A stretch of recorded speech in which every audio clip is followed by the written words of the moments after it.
सत्य वचन, अमर वचन, जीवित वचन, दिव्य वचन, सत्य वचन, अमर वचन, जीवित वचन। साई दा बाबा बनी दा बाबा बगै रे सा नि रे सा नि रे सा नि रे सा नि रे सा। दिव्य वचन, सत्य वचन, अमर वचन, जीवित वचन, दिव्य वचन, दिव्य वचन।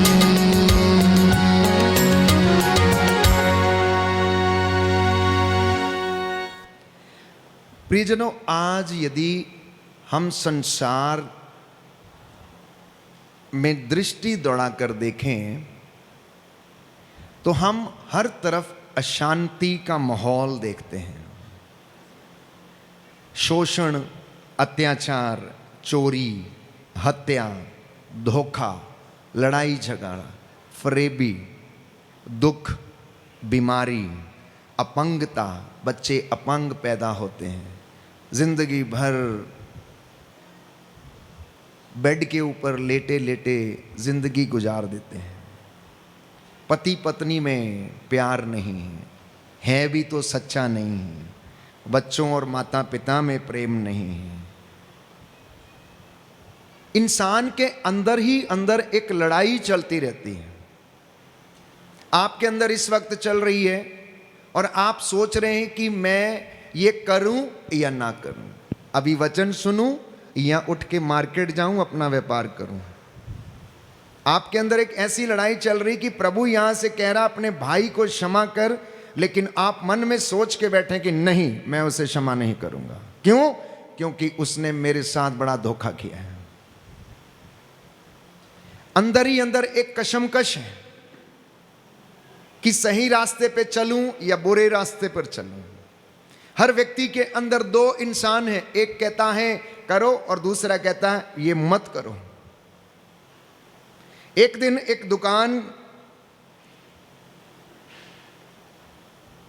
दिन एक डिलीवरी बॉय जो अमेज़ॉन वाले या जो भी कोई हैं पार्सल लेकर आते हैं, और किसी के घर में पार्सल लेके गया और उसका पार्सल उस घर में जाकर दे के वापस चला आया। जिसके नाम से पार्सल आया था उस व्यक्ति ने उस पार्सल को खोला, और जैसे ही उसने खोला तो उसने उसमें देखा कि एक चांदी का सिक्का उसके अंदर था। तो चांदी का सिक्का देखते ही उसके मन में विचार आया कि ये तो मेरा नहीं है, मेरा तो यही पार्सल है, मैंने तो ये मंगाया था, ये इसके अंदर कोई एक्स्ट्रा चीज आ गई है, ये मेरी नहीं है। उसके अंदर एक दूसरा इंसान कहने लगा ओ कोई गल नहीं, फिर की हो गया, आ गया तो फिर की है, कोई प्रॉब्लम नहीं, रख लो, केड़ा कोई वेखदा है, चांदी दा सिक्का तुहाडे काम आएगा। दूसरा इंसान ओदे अंदर एक कहने लगा नहीं नहीं नहीं नहीं नहीं, ये तुम्हारा नहीं है, इस पर तुम्हारा कोई अधिकार नहीं है, इसको तुम्हें अपने घर में रखने का कोई अधिकार नहीं है। तो जब अंदर वाला पॉजिटिव व्यक्ति जो था ज्यादा स्ट्रांग था, तो इसने सिक्का लिया और उस ऑफिस में चला गया जहां से पार्सल की डिलीवरी होती थी, और उस जाकर मालिक से कहने लगा सर आपने यहां से एक पार्सल डिलीवर किया था, मेरे घर में आया, लेकिन उसके अंदर ये चांदी का सिक्का निकला है, ये मेरा नहीं है। वो दफ्तर में बैठा व्यक्ति हैरान हो गया और कहने लगा कि आज की दुनिया में ऐसे भी लोग हैं, इसमें कौन सी बड़ी बात है, आखिर इसमें जल्दी क्या थी कि ये तुम्हारा नहीं है, किसी का है। कहने लगा नहीं नहीं जी, ये मेरा नहीं है, जिस चीज पर मेरा अधिकार नहीं है उसे मैं नहीं रख सकता हूं।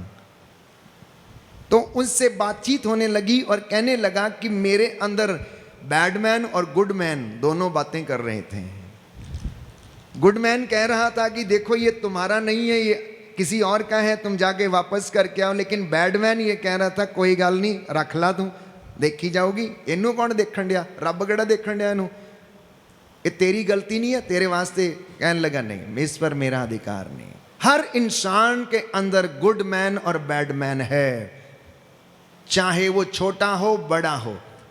अब ये बात निर्धारित आपके ऊपर है कि किसको आप ज्यादा अच्छा बनाना चाहते हैं, किसको आप ज्यादा महत्व देना चाहते हैं। फादर अशोक के अंदर भी बैडमैन और गुडमैन हैं। अब ये डिपेंड मेरे ऊपर करता है कि मेरी जिंदगी का उद्देश्य क्या है, मेरी सेवकाई का उद्देश्य क्या है, मेरी बुलाहट का मतलब क्या है, और मैं उस बुलाहट में किस व्यक्ति को ज़्यादा महत्व देता हूँ। अगर मैं बैडमैन को, प्यारे भाइयों और बहनों, जो बुरा इंसान है हर व्यक्ति के अंदर, उसको महत्व देंगे तो आप फंदे में पड़ जाएंगे। Hallelujah, hallelujah, hallelujah. यीशु की स्तुति हो, यीशु को धन्यवाद, यीशु की आराधना हो, यीशु की महिमा हो, यीशु को धन्यवाद, यीशु को धन्यवाद। Hallelujah, hallelujah, hallelujah. हालेलुया। क्योंकि इंसान के अंदर जो बुरा व्यक्ति है वो जल्दी बुरे काम करता, इसलिए उसके मन में अशांति रहती। क्योंकि बाइबल ये कहती कुकर्मियों को शांति नहीं मिलती। अगर आपके अंदर आपका सच्चा इंसान अच्छे काम करता तो आप सुकून में रहेंगे, ताड़ी जिंदगी बहुत ज्यादा सुकून च गुजरेगी। हुण अशांति है क्यों? साडी जिंदगी च परिवारां च अशांति क्यों है? देश विच अशांति क्यों है? समाज विच अशांति क्यों है? साडी कलीसिया च अशांति क्यों है? साडे महकमे च अशांति क्यों है? इहदा रीजन है। और ये कुछ रीजन इस तरीके दे आ, परिवार दियां अपनियां समस्याएं, आर्थिक तंगियां ने, आपसी रिश्ते अच्छे नहीं हैं, और इंसान दियां जरूरतां ज़्यादा है और ओदी लिविंग स्टैंडर्ड दी इनकम जिहड़ी है वो घट है। असी बहुत सारिया चीज़ां दियां अपेक्षा करते रहने हैं, साडियां ज़रूरतां ज़्यादा और साडी इनकम घट है। और इन सारिया समस्याओं के बीच इंसान जीने का प्रयास कर रहा, आप भी और मैं भी। आपकी अलग समस्याएं हैं, हमारी अलग समस्याएं हैं। प्रचार करना आज के दौर में बड़ा कठिन है, इधर उधर जाना बहुत कठिन है, बहुत सारा विरोध है। आपको पता है सेवकाई, इवेंजलाइजेशन अभी बड़ा कठिन है। तो कुल मिला के देखा जाए तो इंसान पाप भी कर रहा है, पुण्य भी कर रहा है। सुन दे रहे हो बड़े ध्यान दे नाल। कुल मिला के देखा जाए इंसान पाप भी कर रहा है और पुण्य भी कर रहा है, धर्म के काम भी कर रहा है और झूठ भी बोलता है, अधर्म के काम भी करता है, सत्य भी बोलता है और असत्य भी बोलता है, भलाई भी करता है और बुराई भी करता है, प्रेम भी करता है और घृणा भी करता है, प्रकाश में भी रहता है और अंधकार में भी रहता है। और यदि मैं इसको एक वाक्य में कहूँ तो इंसान के जीवन में स्थिरता नहीं है। There is no stability in human life. क्योंकि स्थिरता नहीं है तो प्यारियों इस करके जिंदगी च अशांति है। मैं अपना उदाहरण देना, अगर मैं एक पुरोहित होके अपना काम छड़ के दूसरा कोई काम करदा तो मेरी जिंदगी च स्टेबिलिटी नहीं रहेगी, स्थिरता नहीं रहेगी। और स्थिरता नहीं रहेगी तो अशांति आएगी। अशांति आएगी तो मैनू पता नहीं रहेगा कि केड़ा काम पहले करना, परमेश्वर मेरे को की चाहता है। मसीहा की जिंदगी भी कुछ इस तरीके दी ही है। तो लोगों के जीवन में विपत्ति है, आखिर क्यों? तो बाइबल इसके विषय में बताती है। अगर हम पढ़ेंगे यशायाह नबी का ग्रंथ अध्याय 59 वर्स 1 ऑनवर्ड्स, किंतु तुम्हारे अधर्म ने तुमको ईश्वर से दूर किया है, तुम्हारे पापों ने ईश्वर को तुमसे विमुख कर दिया है, इसलिए वो तुम्हारी नहीं सुनता। कई बीबियां ते भैणां ते भरा ये कहंदे परमेश्वर साडी दुआ नू कबूल नहीं करता, साडी सुनी नहीं जाती। हमने इतने उपवास किए, इतनी प्रार्थना की, इतने तीर्थ किए, यहाँ गए वहाँ गए, प्यारे भाइयों और बहनों, प्रभु का वचन ये कहता है कि तुम्हारे अधर्म ने तुमको ईश्वर से दूर कर रखा है, इसलिए वो तुम्हारी प्रार्थना नहीं सुनता है। क्योंकि इंसान ईश्वर को अपने अंदर नहीं ढूंढता, वो उसे पत्थरों में, पेड़ों में, तीर्थ स्थानों में ढूंढता और वो वहां पर नहीं रहता है। वो उसे अपने अंदर नहीं ढूंढता है। एक सुंदर दोहा है हिंदी में, जब हम छोटे थे तो 10वीं क्लास में पढ़ते थे, पोथी पढ़ पढ़ जग मुया पंडित भया न कोई, ढाई आखर प्रेम का पढ़े सो पंडित होए। तो ये प्रेम का ग्रंथ आज तक मैंने कल से आपको समझाने का प्रयास किया, किसी ने अच्छी तरह नहीं पढ़ा है। चाहे वो कोई भी व्यक्ति हो, आप हो, मैं हो, इसको पढ़ लेना प्यारे भाइयों और बहनों। क्योंकि रब अगर लभना है उन्ना तो के नहीं लभना, परंतु अपने दिल दी खोज करन दे बाद ही उन्हें मिलना। बुल्ले शाह कहता है, जे रब मिलदा नहातियां धोतियां ते मिलदा डडियां मच्छियां नूं, जे रब मिलदा मसी मसाणे मिलदा चाम चड़कियां नूं। बुल्ले शाह कहता रब मिलदा उस नूं सच्चियां नीतां वाले नूं, जिहदी नीयत सच्ची है, अपनी सेवकाई च जिहदी नीयत सच्ची है, परमेश्वर ओनू मिलेगा। दांपत्य जीवन जिहदा पवित्र है, परमेश्वर ओदे घर विच निवास करेगा। ਜਿਹੜਾ ਵਪਾਰੀ ਸੱਚਾਈ ਦੇ ਨਾਲ ਆਪਣਾ ਵਪਾਰ ਕਰਦਾ ਹੈ, ਉਹਦੇ ਘਰ ਦੇ ਵਿੱਚ ਤੇ ਉਹਦੀ ਹਰ ਚੀਜ਼ ਦੇ ਵਿੱਚ ਪ੍ਰਭੂ ਬਰਕਤ ਪਾਏਗਾ। ਤੁਹਾਡਾ ਕੋਈ ਵੀ ਕੰਮ ਹੋਏ, ਛੋਟਾ ਹੋ ਬੜਾ ਹੋ, ਨੀਅਤ ਸੱਚੀ ਹੋਣੀ ਚਾਹੀਦੀ ਹੈ। ਇਸ ਕਰਕੇ ਪਰਮੇਸ਼ਵਰ ਦਾ ਕਲਾਮ ਇਹ ਕਹਿ ਰਿਹਾ ਹੈ, ਯਸ਼ਾਇਆ ਦੇ ਦੁਆਰਾ ਪਰਮੇਸ਼ਵਰ ਇਜ਼ਰਾਈਲੀਆਂ ਨੂੰ ਕਹਿੰਦਾ ਕਿ ਤੇਰੇ ਅਧਰਮ ਨੇ ਤੈਨੂੰ ਪਰਮੇਸ਼ਵਰ ਤੋਂ ਦੂਰ ਕੀਤਾ ਹੈ। ਅੱਗੇ ਲਿਖਿਆ, तुम्हारे हाथ रक्त से रंगे हुए हैं, तुम्हारी उंगलियां कुकर्म से दूषित हैं, तुम्हारे होंठ झूठ बोलते हैं, तुम्हारी जीभ बुराई की बातें करती हैं। एक भी व्यक्ति सच्चा अभियोग नहीं लगाता या ईमानदारी से मुकदमा लड़ता है। वे खोखले तर्क प्रस्तुत करते और झूठ बोलते हैं। वे अन्याय का गर्भ धारण करते और अपराध को जन्म देते हैं। केड़ी कोर्ट कचहरी एहो जी आ जिथे सच नूं झूठ और झूठ नूं सच अज ना किया जाता है। बहुत सारे लोग प्यारे भाइयों और बहनों इसी काम में लगे कि किसी तरीके से पैसा दे के मेरा केस पूरा हो जाए।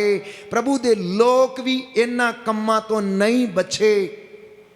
एक विश्वासी उन्हां चीज़ां नूं देखदा है जिहड़ियां परमेश्वर उन्हूं दिखाउणा चाहुंदा है, और एक विश्वासी नूं वो चीज़ां देखणियां चाहीदियां हैं। क्योंकि एक विश्वासी दी जिंदगी जिहड़ी है वो विश्वास नाल भरी होनी चाहिदी है। लेकिन आपां ते छोटी छोटियां परेशानियां जदों साडी जिंदगी च आउंदियां हैं ते आपां निराश हो जाने। Hallelujah, hallelujah, hallelujah. यीशु की स्तुति हो, यीशु की स्तुति यीशु हो, को धन्यवाद, यीशु को हे धन्यवाद। प्रभु यीशु, हे प्रभु यीशु, मैं विश्वास करता हूँ मैं विश्वास करता हूँ आप मुझसे बातें कर रहे हैं। आप मुझसे बातें कर रहे हैं। Hallelujah, hallelujah, hallelujah, hallelujah. तो अशांति का सबसे पहला कारण है कि जीवन में स्थिरता नहीं है। स्पिरिचुअल लाइफ में स्थिरता नहीं है। There is no stability in spiritual life. आज कर ली, कल नहीं करेंगे। आज जल्दी उठ गए, कल नहीं होनी है।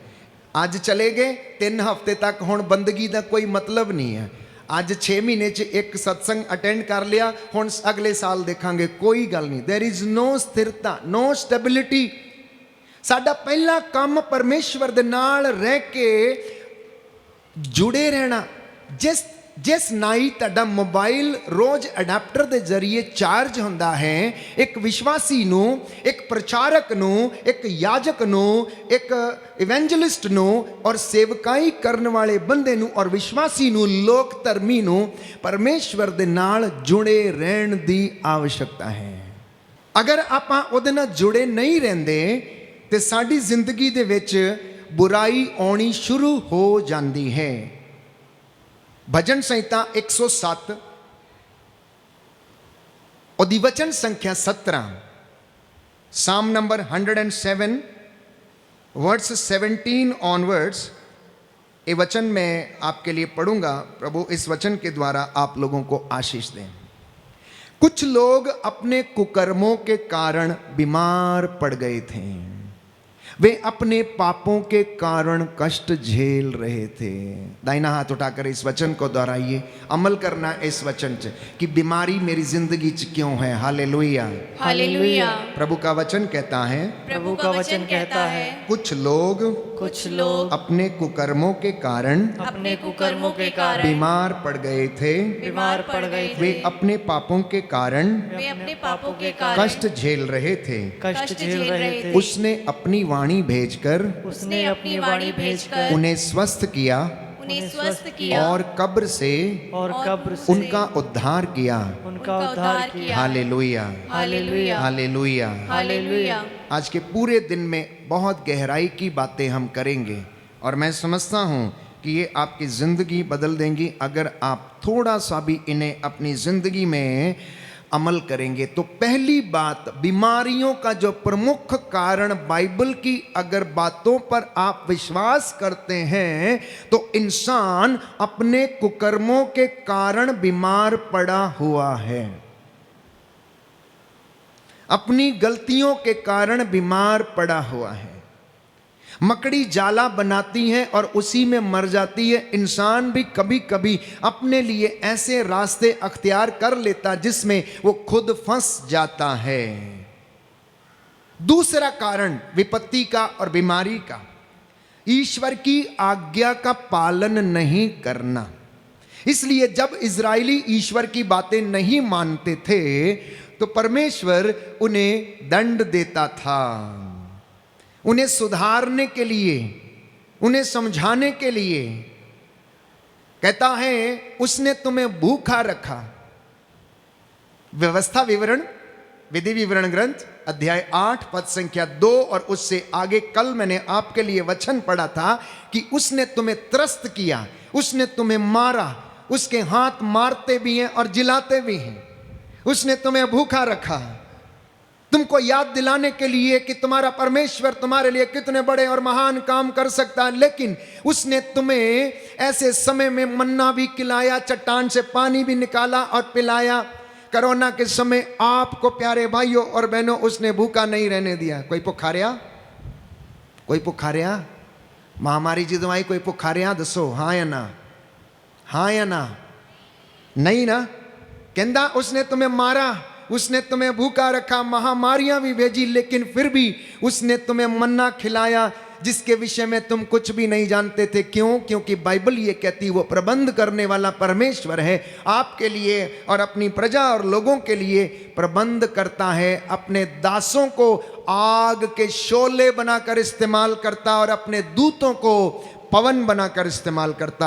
ये वो परमेश्वर है जिसकी हम बात करते हैं प्यारे भाई और बहनों, जिसका हम सिजदा करते हैं, जिसके वचन को हम सुनते हैं, जिसके वचन में ताकत है, जिसके एक वचन कह देने से लाजर जिंदा हो जाता है। पृथ्वी, तारे, चंद्रमा, सूरज सब अपनी अपनी जगह पर फिट हो जाते हैं। उसने कहा दिन हो जाए, हो गया, रात हो जाए, हो गया। उसने कहा पानी एक जगह इकट्ठा हो जाए और उसका नाम समुद्र दे दिया। उसके कुछ भी कहने से सब कुछ होता है प्यारे भाइयों और बहनों। वो पिता का अब्दी नूर है, बादशाहों का बादशाह है, प्रभुओं का प्रभु, शांति का राजकुमार है। अगर वो आपकी जिंदगी में नहीं है तो आपकी सारी जिंदगी अशांति में गुजरेगी। Hallelujah, hallelujah, hallelujah, hallelujah, hallelujah, hallelujah. तीसरा कारण बीमारी का, विपत्ति का और समस्याओं का कि लोगों ने अपने रास्ते चुने हैं। आप में से कई लोगों ने अपना रास्ता अपनाया, प्रभु का रास्ता नहीं अपनाया। हम अपने तरीके से काम करते हैं, प्रभु से मशवरा नहीं करते हैं। प्रभु यीशु की एक खासियत थी, बाइबल ये कहती है यीशु मसीह आदत के अनुसार संध्या समय पहाड़ी पर प्रार्थना करने के लिए गए। क्यों गए? क्योंकि मैं ये विश्वास करता हूं यदि वो रोज आदत के अनुसार प्रभु से मिलने के लिए जाते थे, प्रार्थना करने के लिए जाते थे, जैसे मैं और आप ब्लेस्ड सैक्रामेंट के सामने बैठकर प्रार्थना करते, तो यीशु पिता से जुड़कर प्रार्थना करता था और कहता होगा कि हे पिता परमेश्वर, कल लाजर को जिंदा करना है, कल बेथानिया में तेरी महिमा दिखानी है, ये काम मेरा नहीं है पर ये काम तेरा है, तू अपने सामर्थ्य को मेरे बीच में भर, काना में एक चमत्कार करना है प्रभु, इस करके तू मेरे नाल रही, पवित्र आत्मा नु मेरे नाल रखी, 10 कोड़ियों को अच्छा करना है, कल का मेरा ये काम है, ये मेरा मोटो है। मैं विश्वास करता हूं कि यीशु मसीह संध्या समय यही बातें पिता से करने जाया करता था और चार्ज होने के लिए जाता था। सारे काम समाप्त करने के बाद थक हार जाता था, लेकिन पिता से बातें करना नहीं भूलता था, इसलिए उसका रिश्ता जो था बड़ा पक्का था और वो जुड़े हुए थे। अब इस बात को अपने परिवार में थोड़ा कंटेक्चुअलाइज करते हैं। अगर पति थका हारा आता है और बिना पत्नी से बातें किए छोटा सा पैग लगाता है और सो जाता है, और ये सिलसिला अगर थोड़े समय तक चलता रहता है, तो वहाँ पर रिश्ता टूटने लगता है, प्यार कम होने लगता है, बच्चों की ज़िंदगी में भी बुराई आने लगती है। पत्नी अगर थक जाती है, ये अगर बातें नहीं होती हैं आपस में, तो वो रिश्ता बड़ी जल्दी टूट जाएगा। इसलिए अगर वो रिश्ता बनाए रखना है, कितनी भी मजबूरी क्यों ना हो, कितनी भी थकान क्यों ना हो, कितने भी आप परेशान क्यों ना हो, आपको घर में मशवरा करना ही है, एक साथ बैठकर वचन पढ़ना है, एक साथ बैठकर प्रार्थना करनी है। परमेश्वर आपको पवित्र आत्मा के जरिए कल के दिन में क्या होना है, क्या करना है, कौन सी फाइल आपकी कौन से दफ्तर में है, वहां पर परमेश्वर आदेश देगा, दूतों को जाओ और अधिकार लो और उस अधिकारी को मन परिवर्तन करो और इस फाइल के ऊपर साइन कराओ। आप विश्वास करना, आपकी जिंदगी में ऐसा होगा। जब आप प्रार्थना करते हैं, आज आप जो प्रार्थना कर रहे हैं प्यारे भाइयों और बहनों, आप में आपके बारे में बहुत सारे लोगों को परमेश्वर अपने दूतों को संदेश दे चुका है कि इस सत्संग में इस बेटे की, इस बेटी की, इस नौजवान की मुराद पूरी करनी है, इनकी फाइल पे हस्ताक्षर होने हैं, जाओ और उस दफ्तर में जाकर बैठो जहां इनकी फाइल लटकी हुई है। अगर कोई सच्चे इरादे लेकर प्रायश्चित करते हुए परमेश्वर के वचन पर विश्वास करता है, I tell you it will happen, I tell you once again it will happen, क्योंकि मैंने अपनी जिंदगी में ये होते हुए देखा है। आप में से बहुत सारे लोगों की गवाहियां मेरे पास रोज फोन कॉल्स के द्वारा या वैसे व्हाट्सएप मैसेजेस में आती हैं कि वे ऑनलाइन बैठे बैठे प्रार्थना में रिसीव करते हैं, जो भी हीलिंग या डिलीवरेंस या वचन वो रिसीव करते हैं, उनकी जिंदगियां बदल गई हैं। कई लोगों ने नशे छोड़ दिए, कई लोगों ने धूम्रपान छोड़ दिया है। प्यारे भाइयों और बहनों, परमेश्वर कभी किसी को नष्ट नहीं करता है, क्योंकि नष्ट करने का उसका स्वभाव है ही नहीं। उसका स्वभाव देने का है, लेने का नहीं है। उसका स्वभाव प्रेम करने का है, उसका स्वभाव क्षमा करने का है। वो अपने स्वभाव के अगेंस्ट नहीं जा सकता। He can not go against his own nature.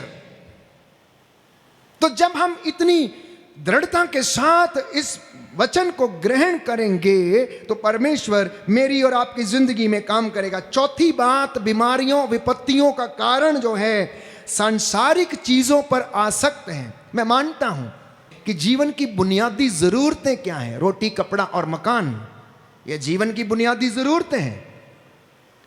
लेकिन बाइबल ये कहती है कि आप लोग ये जान लो कि मनुष्य रोटी से नहीं जीता, बल्कि परमेश्वर के मुख से निकले हुए हर एक शब्द से जीता है। विधि विवरण ग्रंथ अध्याय 8 पद संख्या 5 और उससे आगे। विधि विवरण ग्रंथ अध्याय 8 पद संख्या 5 और उससे 3 और उससे आगे। उसने तुम्हें त्रस्त किया, भूखा रखा, फिर तुम्हें मन्ना भी खिलाया, जिसे ना तुम जानते थे और ना तुम्हारे पूर्वज ही इससे उसने तुमको यह समझाना चाहा कि मनुष्य रोटी से नहीं जीता, वह ईश्वर के मुख से निकलने वाले हर एक शब्द से जीता है। अब कितनी सुंदर बात है, जब यीशु मसीह को प्रलोभन दिया गया शैतान के द्वारा, तो प्रभु यीशु इस वचन को कोट करता है। मतलब उसने अपने चाइल्डहुड में ही माता मरियम के साथ रहते समय मंदिर में जाकर शिक्षा उसने पाई, क्योंकि यहूदियों की प्रथा में बच्चों को तौरा पढ़ाया जाना अनिवार्य था, उनको संहिता का ज्ञान दिया जाना अनिवार्य था। तो प्रभु यीशु ने इस वचन को, मैं समझता हूं, सीखा था, इसलिए उसने तुरंत वचन का इस्तेमाल किया जब शैतान ने उसको प्रलोभन दिया और कहा कि मनुष्य रोटी से नहीं जीता है, ईश्वर के मुख से निकले हुए हर एक शब्द से जीता है। ये वचन प्यारे भाइयों और बहनों हमें यहां पर देखने को मिलता है। तो चौथी बात, क्योंकि हम पैसे के पीछे, नौकरी के पीछे भागते हैं और उसको प्राप्त करने के लिए कितने लोग गलत रूप से वीजा तैयार करते हैं, कितने लोग गलत रूप से पैसा देकर फ्रॉड पासपोर्ट बनाते हैं और वहां पर जाकर धोखा खाते हैं, धोखा खाते हैं। और फिर वहां से फोन आता है, वहां से फोन आता है, फादर जी गड़बड़ हो गई है, प्रार्थना करो, हुण ए ठीक हो जाए, हुण ए ठीक हो जाए। तो इंसान अपनी ही बुराई के कारण फंसा हुआ है। पांचवी बात, जिसके कारण बीमारी, अशांति, विपत्ति और हमारे घरों में, संस्थाओं में और हमारे समाज में, क्षेत्र में, शहर में समस्या है, और वो है अधर्म के काम करना, बुराई के काम करना, ईर्ष्या, द्वेष, घृणा और अहंकार। इसलिए लड़ाई है, झगड़ा है, क्योंकि काम धर्म के नहीं है, अधर्म के हैं प्यारे भाइयों और बहनों। इससे कोई भी बचा नहीं है। राजाओं का पहला ग्रंथ अध्याय 8 पद संख्या 46 बाइबल ये कहती है कि इस दुनिया में कोई भी अच्छा नहीं है, इस दुनिया में कोई भी अच्छा नहीं है। रोमियो का पत्र अध्याय 3 पद संख्या 23 में प्रभु का वचन ये कहता है कि सबने पाप किया और सब ईश्वर की महिमा से वंचित हैं। अपने आप से पूछ के देखना कि मैं इतनी प्रार्थना करता हूं, इतना सब कुछ करता हूं, प्रभु ने मुझे इतना सब कुछ दिया है, हर चीज से भरपूर किया है, फिर भी मेरे जीवन में कष्ट क्यों है, परेशानी क्यों है, चिंता क्यों है? आपको जवाब मिलेगा प्यारे भाइयों। 101% I guarantee you, the Lord will speak to you कि तुझ में एक बात की कमी है मेरे बेटे, मेरी बेटी। तू सब काम करता है, तीर्थ करता है, तू वचन सुनता है, उपवास करता है, प्रार्थना करता है, घंटों एडोरेशन करता है, प्रभु की हुजूरी में भी बैठता है। No doubt, I know everything, तुम सब कर रहे हो, मुझे मालूम है, लेकिन याद रख, तुझ में एक बात की कमी है, तुझ में एक बात की कमी है। तेरी सोशल लाइफ सबको दिखती है, तेरी रिलीजियस लाइफ भी सबको दिखती है, मतलब तेरा सामाजिक जीवन सबको ही देखते हैं, तेरा सामाजिक जीवन सब लोग देखते हैं, तेरा धार्मिक जीवन भी सब लोग देखते हैं, लेकिन तेरा व्यक्तिगत जीवन मैं देखता हूं, तेरा व्यक्तिगत जीवन मैं देखता हूं। कहता है आपके मन में क्या विचार चल रहा मैं नहीं जानता हूं, वो जानता है। आप किसके विषय में कौन सी धारणा लेकर बैठे हैं, किसके विषय में गलत बातें हैं आपके मन में, वो जानता है। कहता बेटा चिंता मत कर, एक तो मैं देखता हूं और दूसरा हमारा एडवर्सरी, शत्रु, शैतान, दहाड़ते हुए शेर के समान जो विचरता फिरता, पत्रस का पहला पत्र अध्याय 5 पद संख्या 8, तुम्हारा शत्रु शैतान दहाड़ते हुए शेर के समान विचरता फिरता, किसको कब और कैसे फाड़ खाए। ये दो व्यक्ति आपकी पर्सनल लाइफ को देखते हैं। अब ये हमारी जिंदगी में प्रवेश कैसे करते हैं? नौजवानों की जिंदगी में आज शैतान को प्रवेश करना बहुत आसान है। वो आपका 6 इंच का स्टूपिड मोबाइल है ना, उसके द्वारा आपके घर में आ जाता है, नौजवानों के घर में आ जाता है, बेटियों के घर में आ जाता है, बड़ों के घर में आ जाता है। जब आप उसमें अश्लील चीज़ें देखते हैं, जब आप उससे प्रलोभन पड़ते हैं, वो आपको प्यारे भाई और बहनों वीडियो कॉल के जरिए अपने पार्टनर के साथ पाप करवाता और ऐसी तमाम चीज़ें। He can enter into your room through this stupid mobile. आप जरा अमल करना इस बात पर। अब ऐसी परिस्थिति में हम धर्मी बनने की कोशिश कर रहे हैं, हम धर्म पर चलने की कोशिश कर रहे हैं। आप ये देखिए कि हमारे मोबाइल के जरिए कि हम किस तरह से शैतान के वश में फंसे हुए हैं, और वो नित्य प्रतिदिन आपके कमरे में, आपके घर में प्रवेश करता, षड्यंत्र के द्वारा, बुरी खबर के द्वारा, और अनेक प्रकार की बातें हैं वो आपकी पर्सनल लाइफ में प्रवेश कर रहा। छठवीं बात, जो अशांति है, जो बीमारी है, जो हमारे विश्वास में कमी आई है, वो छठवीं बात ये है कि जीवन में धार्मिक मूल्यों की कमी हो गई है। जीवन में धार्मिक मूल्यों की कमी हो गई है। The religious values have been vanished.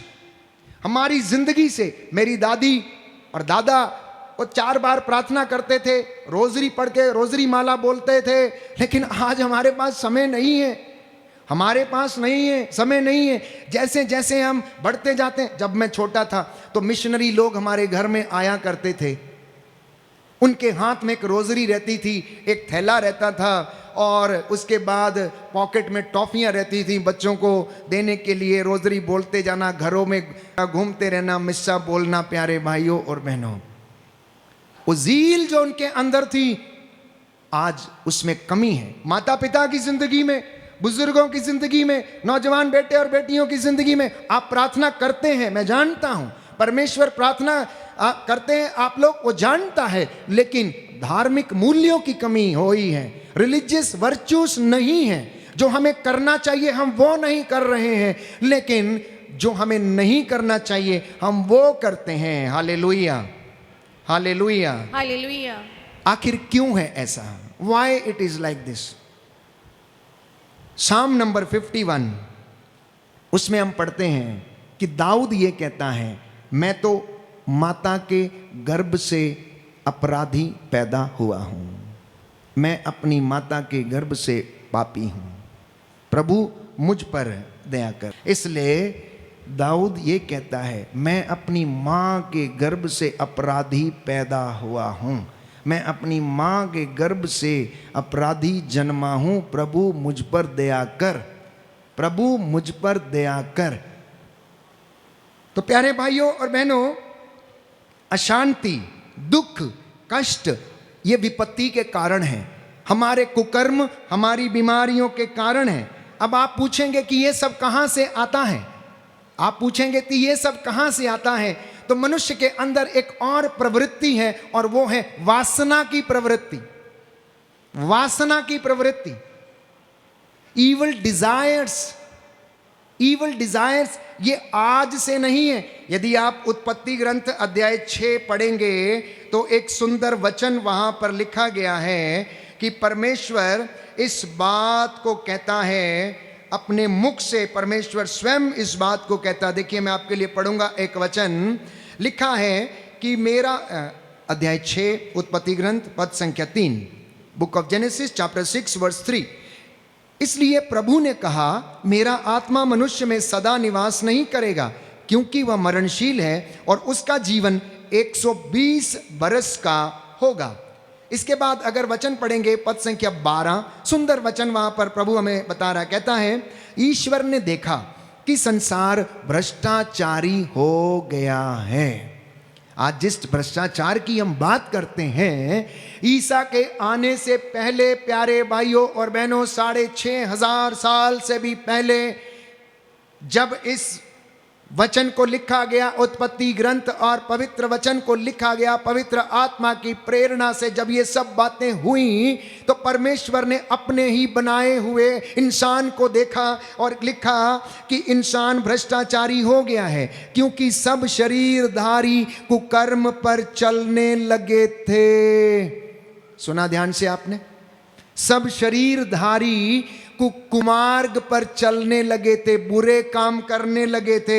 ईश्वर ने उस समय नूह से कहा, मैंने सब शरीरधारियों का विनाश करने का संकल्प किया है, क्योंकि उनके द्वारा संसार हिंसा से भर गया है, और देखो मैं पृथ्वी के साथ उसका भी विनाश कर दूंगा। Hallelujah. Hallelujah, hallelujah, hallelujah. Hallelujah. यीशु की स्तुति हो, यीशु की स्तुति यीशु हो, को धन्यवाद, यीशु को यीशु धन्यवाद, की आराधना हो, यीशु की आराधना हो, यीशु की महिमा हो। यीशु की हे महिमा हो। प्रभु यीशु, हे प्रभु मैं यीशु, विश्वास करता हूँ मैं विश्वास आप करता मुझसे हूँ, बातें कर रहे हैं। आप मुझसे बातें कर रहे आपके हैं। वचन आपके आत्मा वचन और जीवन है। आत्मा और जीवन है। Hallelujah, hallelujah. ये वचन ये वचन मुझे जीवन प्रदान करते हैं। मुझे जीवन मैं प्रदान विश्वास करते हैं। करता हूँ। मैं विश्वास करता हूँ। आमीन। आमीन। तो शरीर की वासना, जो वासना इंसान के अंदर है, उसके गर्भ से पाप उत्पन्न होता है और पाप मृत्यु को जन्म देता है। कनेक्शन देखिए, जितनी बातें मैंने कही एक के बाद एक।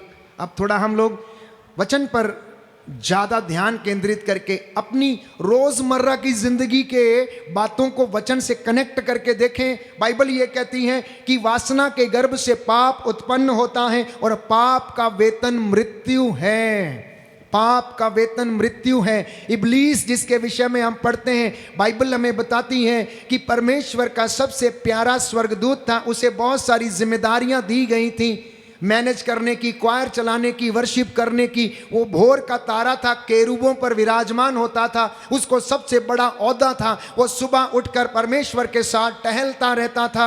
लेकिन एक दिन उसे अपने ऊपर घमंड आ गया, अपने ऊपर टैलेंट के ऊपर वो गर्व करने लगा और कहने लगा कि नहीं, मैं तो अच्छा गाता हूँ, अच्छा बजाता हूँ, आज के बाद तुम लोग पिता ईश्वर की नहीं मेरी आराधना करोगे, तुम मेरे साथ चलोगे, मेरी टीम के साथ रहोगे।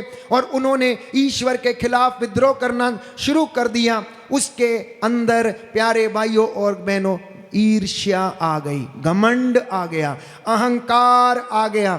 और उसके अहंकार और ईर्ष्या के कारण परमेश्वर ने उसे उठाकर पृथ्वी पर नीचे पटक दिया।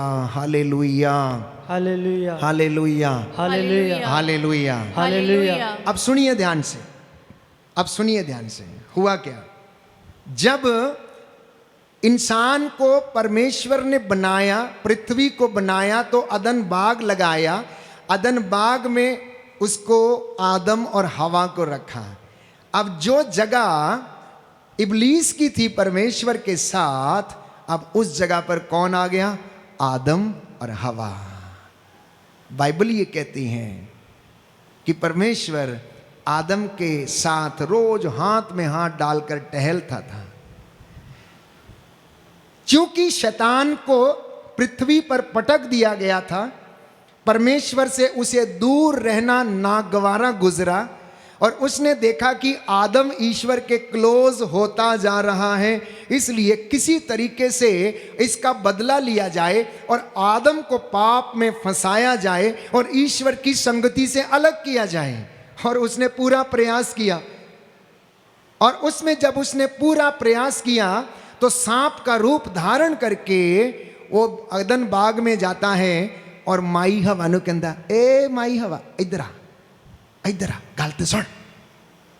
नहीं नहीं, मैं नहीं आना, मैं बाबा आदम दे नाल सुखी हाँ, तू कौन होना वा, कित्थों आया, चल निकले तो। ओ नहीं बीबी, गल ते सुन। ओ बीबी, एक बार तेनू दस्सिया ना, तू सारे काम तेरे सदे हो जाने आ। जिवें अजकल घरां दे विच बाबे आउंदे, प्रचारक आउंदे, कई झूठे प्रचारक, वो 100 लूतियां ला के बीबियां नू अपने जाल विच फसा ही लेंदे है। और बीबी एक दिन नहीं, 2 दिन नहीं, 4 दिन नहीं, बंदा घरों बाहर रहिंदा है, किसी ना किसी तरीके वो समान उहदे कोल लै ही लैंदी आ। 2-3 महीने दे बाद जो प्रॉब्लम हुंदी आ, फिर घरदे नूं दसदी आ, नहीं वो इदां होया सी, इदां होया सी, मैं तुहानूं दसना सी लेकिन दस नहीं पाए, उन्हें आ पुछना पाई सी, उन्हें इदां दस्सिया। शैतान भी इदां ही करदा रहा कुछ। माई हवा से उसकी मुलाकात एक दिन में नहीं हुई, बहुत समय लगा होगा। पहले दिन बुलाया, नहीं आई होगी, दूसरे दिन नहीं आई होगी, तीसरे दिन नहीं आई होगी, लेकिन एक दिन वो कन्विंस करने में सक्सेसफुल हो गया और कहने लगा, ये देख, ये देख, वो सेब को देख, कहता है नहीं, हमें इसको फल को खाने के लिए मना किया गया, ये फल हम नहीं खा सकते, कोई भी फल खा सकते हैं लेकिन इसको हम नहीं खा सकते हैं, इसको खाएंगे तो मर जाएंगे। कहता है नहीं नहीं, मरोगे नहीं तुम लोग। परमेश्वर जानता अगर तुम लोग इस फल को खा लोगे तो तुम परमेश्वर के जैसे बन जाओगे, परमेश्वर के जैसे बन जाओ। और मेरी गाल दसो, आदम और हवा तो पहले ही ईश्वर के जैसे थे, उन्हें ईश्वर के जैसे बनने की अब जरूरत क्या थी?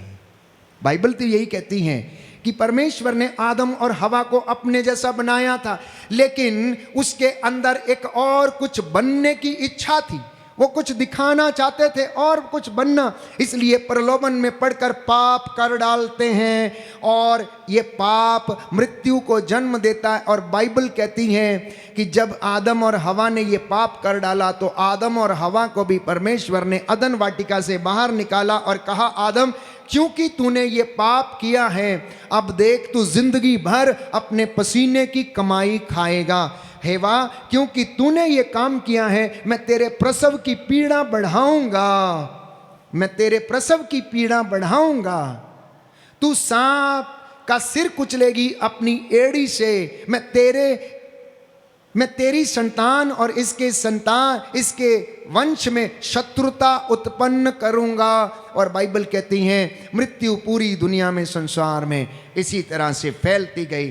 तो याकूब का पत्र अध्याय 1 पद संख्या 15 और उससे आगे बाइबल हमें बताती है, प्यारे भाइयों और बहनों, वासना के गर्भ से पाप का जन्म होता है और पाप विकसित होकर मृत्यु को जन्म देता है। दाहिना हाथ उठाकर इस वचन को दोहराएंगे, हालेलुया हालेलुया हालेलुया हालेलुया। प्रभु का वचन कहता है, प्रभु का वचन कहता है, वासना के गर्भ से वासना के गर्भ से पाप का जन्म होता है, पाप का जन्म होता है, पाप विकसित होकर पाप विकसित होकर मृत्यु को जन्म देता है। मृत्यु को जन्म देता है। Hallelujah hallelujah hallelujah hallelujah hallelujah. Hallelujah. यीशु की स्तुति हो, यीशु की स्तुति यीशु हो, को धन्यवाद, यीशु को धन्यवाद, यीशु की आराधना हो, यीशु की आराधना हो, यीशु की महिमा हो, यीशु की महिमा हो, यीशु को धन्यवाद। यीशु को धन्यवाद। हालेलुया। हालेलुया। तो प्रलोभन में पड़ा हुआ कोई भी व्यक्ति ये ना कहे कि ईश्वर ने आपको प्रलोभन दिया है। नौजवान बेटे और बेटी, बुजुर्ग, बड़े दंपति,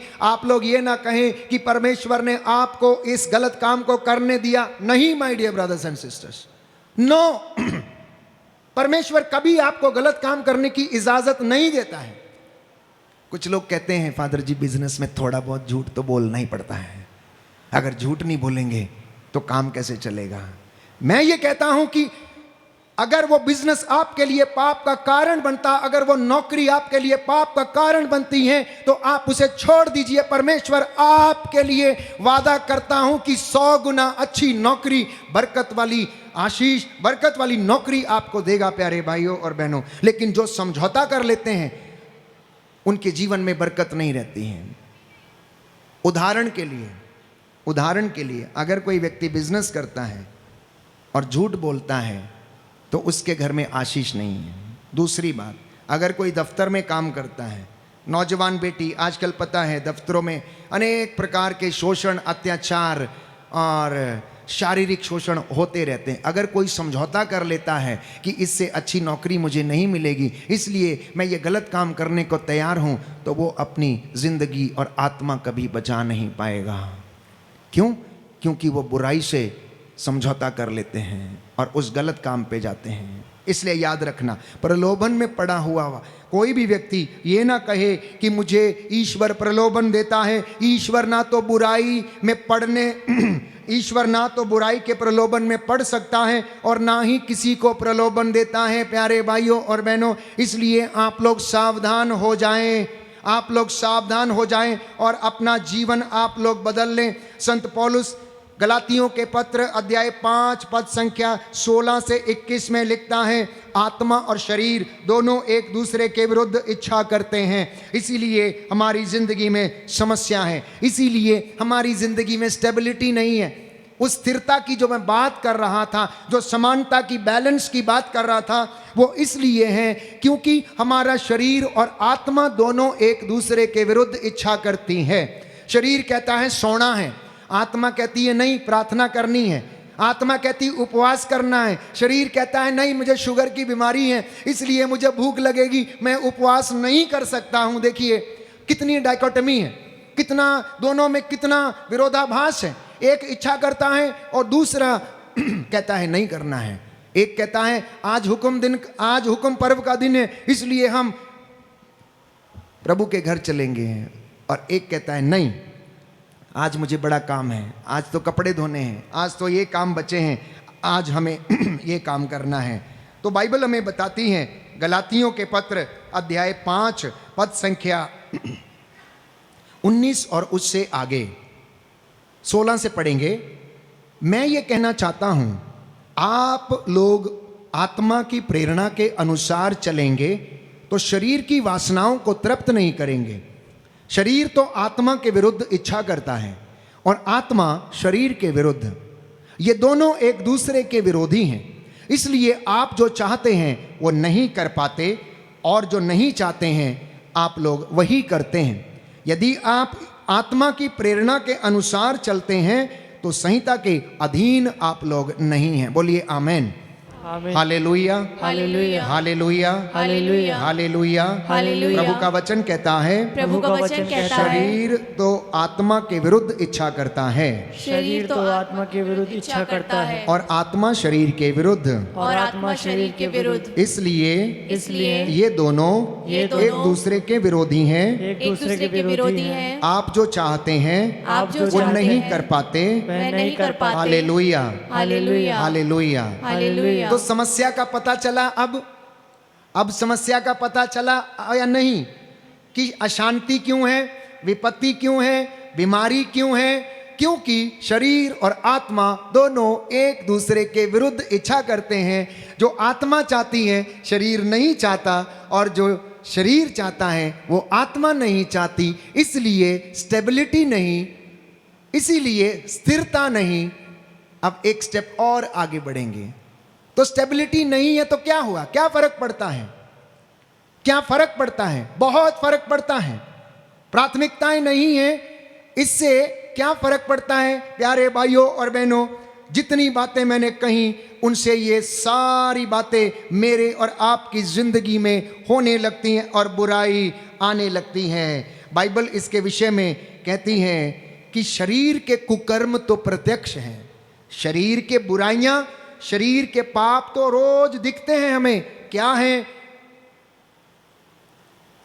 व्यभिचार, अशुद्धता, लंपटता, मूर्ति पूजा, जादू टोना, बैर, फूट, ईर्ष्या, स्वार्थ, गुस्सा, स्वार्थपरता, मनमुटाव, दलबंदी, द्वेष, मतवालापन, नशा, रंगरलियां और ऐसी तमाम बुराइयां जो हैं ये शरीर के कुकर्म हैं प्यारे भाइयों और बहनों।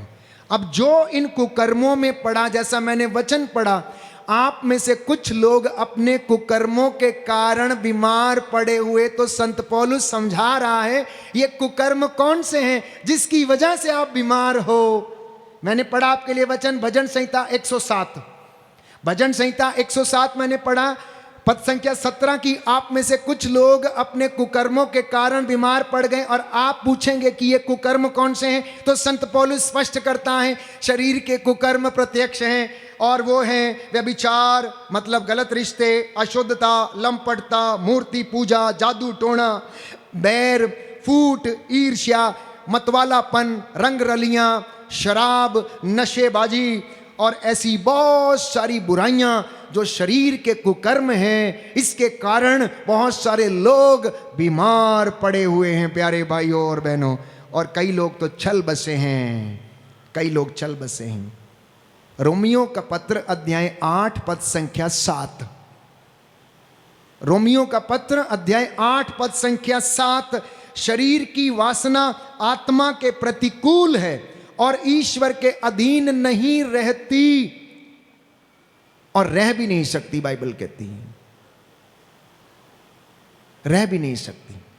शरीर की वासना जो है ईश्वर के प्रतिकूल है, वो ईश्वर के अधीन रह नहीं सकती, और इसीलिए हम अधर्म करते हैं। और जब हम अधर्म करते हैं तो हम परमात्मा से, यीशु से, ईश्वर से दूर चले जाते हैं। और आप जानते हैं, बाइबल कहती है कि ईश्वर से दूर जाने का परिणाम आप अच्छी तरह जानते हैं।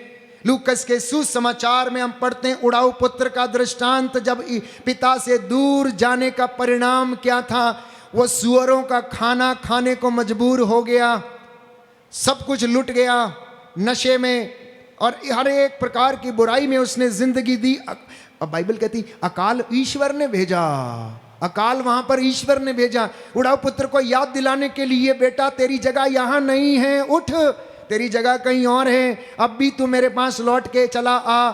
क्योंकि संत पौलुस कहता है ईश्वर की दया आपको प्रायश्चित की ओर लेकर जाना चाहती है। तो ऐसा हो, इसलिए ईश्वर ने उड़ाऊ पुत्र की जिंदगी में, जहां पर वो जिस घर में काम कर रहा उस क्षेत्र में एक अकाल भेज दिया और वो खाना खाने को भी मजबूर हो गया। खाना नहीं मिला, पानी नहीं मिला, जानवरों के बीच में रहना पड़ा। वो थे सड़े हान औंधी सी, और उन्हों जदों होश आया और कहने लगा कि मेरे बाप के घर में सैकड़ों लोग भरपेट भोजन खाते हैं और मैं यहाँ भूखों मर रहा हूँ। मैं उठूंगा, बोला मैं जाऊंगा, मैं उठूंगा और मैं जाऊंगा। ईश्वर से दूर जाने का परिणाम आप अच्छी तरह जानते हैं। ये एक उदाहरण हमारे सामने परमेश्वर प्रस्तुत करता है, प्रभु यीशु मसीह। प्यारे भाइयों और बहनों, अंत में मैं आपसे कहना चाहता हूं, सारी समस्याओं की जो जड़ है वो है हमारी प्राथमिकताएं बिगड़ी हुई हैं। Our priorities have been in a disorder. मैं आपसे कह रहा हूं कि समस्या, परेशानी, चिंता, बीमारी, आर्थिक तंगी क्यों है? क्योंकि हमारी जो प्रायोरिटीज हैं वो ऑर्डर में नहीं है। हमारी प्राथमिकताएं जो हैं वो स्थिर नहीं है, ऑर्डर में नहीं, लाइन में नहीं है। हम जो काम पहले करना चाहते हैं वो बाद में करते हैं, और जो काम बाद में करना है वो हम पहले करते हैं। If you put your priorities in order, अगर आप अपनी प्राथमिकताओं को ऑर्डर में डालेंगे तो मैं समझता हूं कि हमारी जिंदगी में आशीष, बरकतें बनी रहेंगी। बोलिए amen, hallelujah, hallelujah, hallelujah, hallelujah, hallelujah, hallelujah. यीशु की स्तुति हो, यीशु की स्तुति हो, यीशु को धन्यवाद, यीशु को यीशु धन्यवाद, की आराधना हो, यीशु की आराधना यीशु हो, की महिमा हो, यीशु की महिमा हो, यीशु को धन्यवाद, यीशु को धन्यवाद, हालेलुया, हालेलुया, हालेलुया। हालेलुया। तो एक वचन ये आपकी जिंदगी बदलेगा। व्यापारियों के लिए, कामकाज करने वाले और जो झूठ या इधर बातें इधर उधर करते हैं, सुनिए प्रभु का वचन, बुक ऑफ प्रोवर्ब्स, नीति वचन, अध्याय 11 पद संख्या 1। प्रभु को खोटे तराजू से घृणा है, प्रभु को खोटे तराजू से घृणा है, उसे सही बाट पसंद है। ओके, ये पहली बात। दूसरा वचन, सुक्ति ग्रंथ अध्याय 16, बुक ऑफ प्रोवर्ब्स, नीति वचन, अध्याय 16 पद संख्या 8। अन्याय से कमाई संपत्ति आशीष को रोकती है। सुनिया ध्यान ना, अन्याय से कमाई संपत्ति आशीष को रोकती है। इसलिए आपके घर की एक ईंट भी अन्याय की संपत्ति की नहीं होनी चाहिए, घूस की नहीं होनी चाहिए, कमीशन की नहीं होनी चाहिए।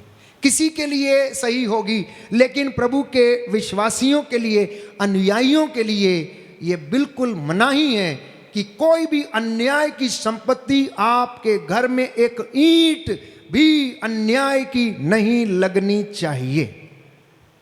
तीसरा वचन, book of Proverbs chapter 15 verse 27, नीति वचन अध्याय 15 पद संख्या 27। पाप की कमाई एकत्र करने वाला अपने घर को संकट में डालता है।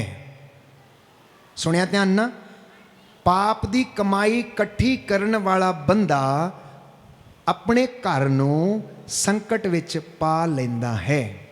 हुण वो चाहे बीबी होए या चाहे बंदा होए, चाहे धी होए या भैन होए।